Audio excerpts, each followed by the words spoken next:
Ladies and gentlemen, pray silence for the President of the Sheffield Chambers of Commerce and Industry, Mr. Richard Wright.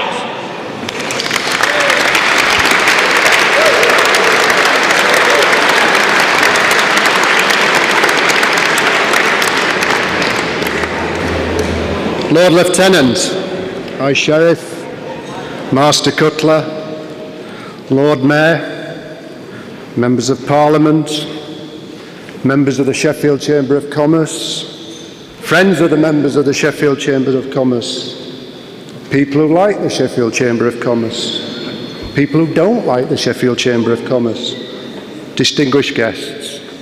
Have I remembered everybody, Nigel? Thank you.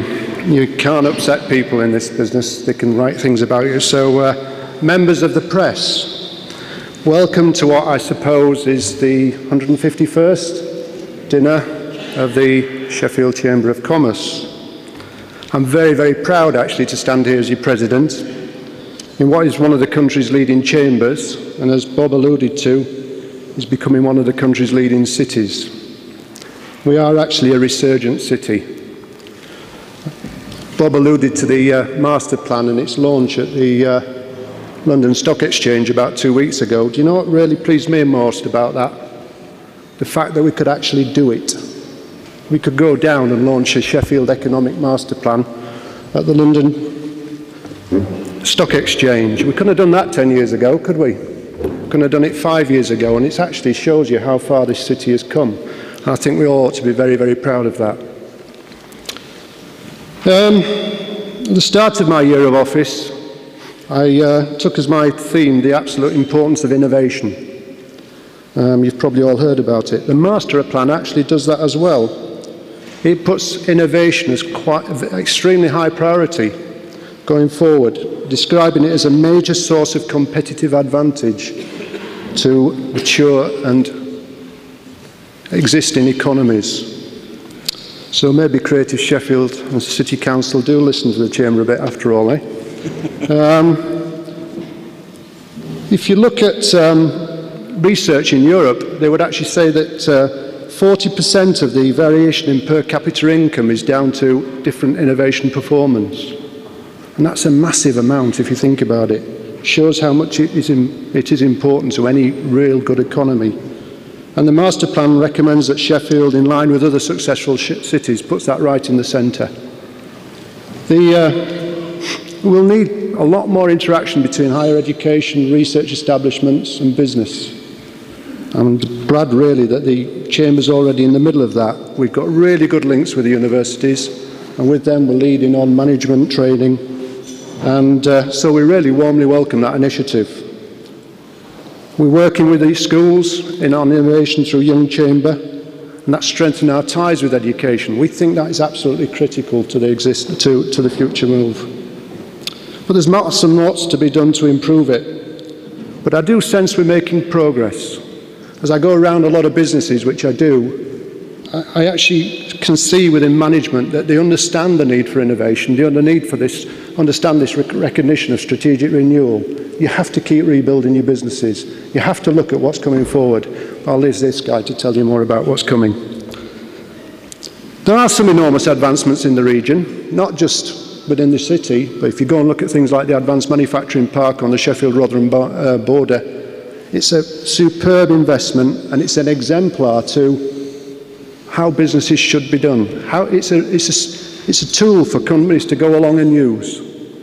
You can actually go along there, get expert help that can help you improve your businesses. I've said it before and you'll probably hear me say it again before the year ends. Companies don't cost control themselves a future, they innovate themselves a future.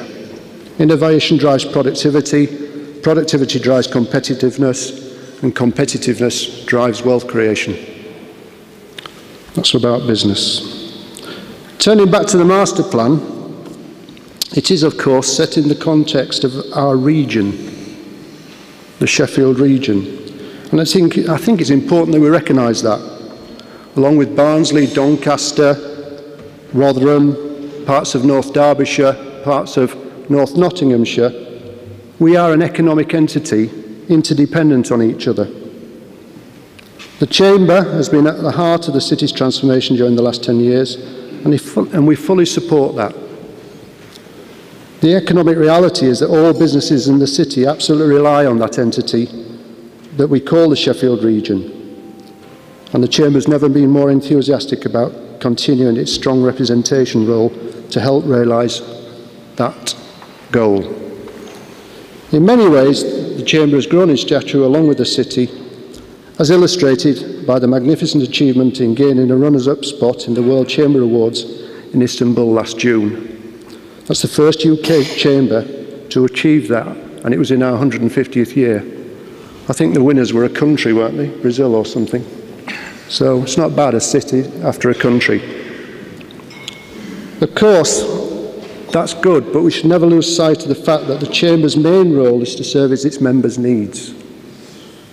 We are successful if we are useful. We have to constantly ask ourselves whether we provide added value, because new businesses out there are pretty hard in things like that. You like to get your money back. To achieve maximum benefit for our members, the Chamber nowadays has to be able to focus locally, regionally, nationally and internationally. It's extremely complex. The world has changed. I'm pleased that we're able to do that and make ourselves really relevant by interacting effectively at all four levels. I suppose I would be remiss, as Sheffield Floods are, not to mention the awful events of last June. 25th of June, actually, the 6-month anniversary was Christmas Day. I don't know whether you all realise that. I think recent heavy rain should serve to, as a potent reminder that this is a problem that isn't going to go away. We are at the risk of more flooding.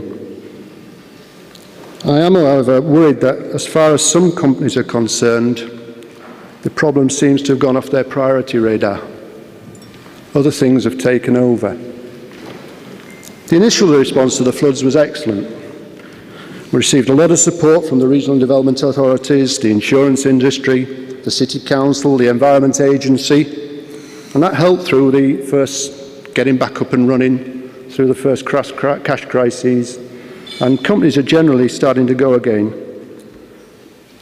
In November, along with the Environment Agency and City Council, we helped companies understand what had happened and where their responsibilities lay, who was responsible for what. As businesses in the flood area, we have responsibilities. I hope you all understand riparian responsibility, and if you don't, talk to the Chamber. I am disappointed, actually, at the low number of companies that have actually signed up for the Environment Agency's flood alert system. It does mean that, you know, we're not going to get as much warning, or they're not going to get as much warning next time.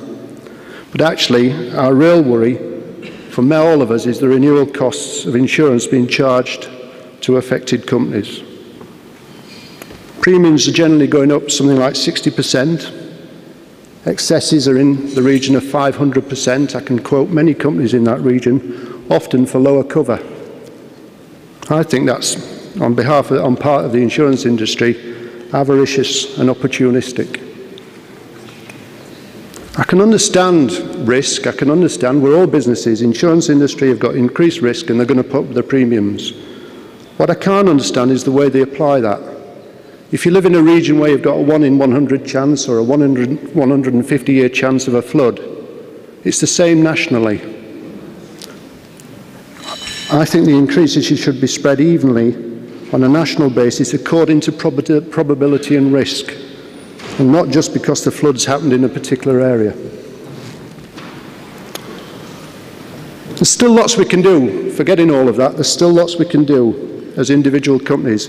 And here in the city, Sheffield Forgemasters has been helping in an interesting trial which involved the Environment Agency, who actually spent a good day, nearly 2 days at the Brightside Lane factory, giving them a full audit and pointing out things that they could do to mitigate against future risk. There's excuse the pun, a wash-up meeting in February where we'll learn the results of that audit, but they will actually be able to do stuff to harden their premises. I wish more companies were doing this, because what I am worried about is if there is another flood and we have that same damage, not all companies will be able to get insurance cover afterwards, and that's going to put a lot of our companies at risk.